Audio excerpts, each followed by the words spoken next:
Good morning friends. പക്ഷെ നമുക്ക് വലിയ നല്ല ഗുഡ് മോർണിംഗ് അല്ല കേട്ടോ.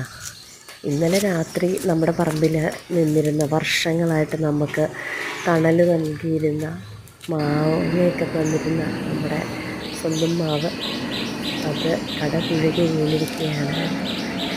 രാത്രി വീണ് കഴിഞ്ഞിട്ട് ഇലക്ട്രിക് ലൈനിലൊക്കെ പോയി മുട്ടിയിട്ടുണ്ടായിരുന്നു. പിന്നെ ഇലക്ട്രിസിറ്റി ബോർഡിൽ വിളിച്ച് പറഞ്ഞ് അവരത് ഓഫ് ചെയ്ത്, പിന്നെ നമ്മൾ അതിൻ്റെ റോട്ടിലോട്ട് നിൽക്കുന്ന ലൈനിൽ നിൽക്കുന്ന ബ്രാഞ്ചസ് മാത്രം നമ്മൾ മുറിച്ച് കളഞ്ഞ്, അതായത് ബാക്കി ഇനി മരം നമുക്കിത് കട്ട് ചെയ്ത് കളയണം. പക്ഷേ ഒരു വിഷമം, എത്ര കൊല്ലമായിട്ട് നമുക്ക് നിന്നിരുന്നൊരു മാവാന്നറിയോ, എന്താ പറ്റിയാവോ. വലിയ കാറ്റും മഴയൊന്നും ഉണ്ടായിരുന്നില്ല. മഴ ഉണ്ടായിരുന്നു, കുറേ ദിവസമായിട്ട് തകർത്ത മഴയാണല്ലോ. അങ്ങനെ വെറുതെ നിന്ന് കാറ്റൊന്നും ഇല്ലാതെ തന്നെ അത് പയ്യെ അങ്ങോട്ട് സാവധാനം ആ വൻമരം ചെരിഞ്ഞു. ഇനി ആ മാവില്ല.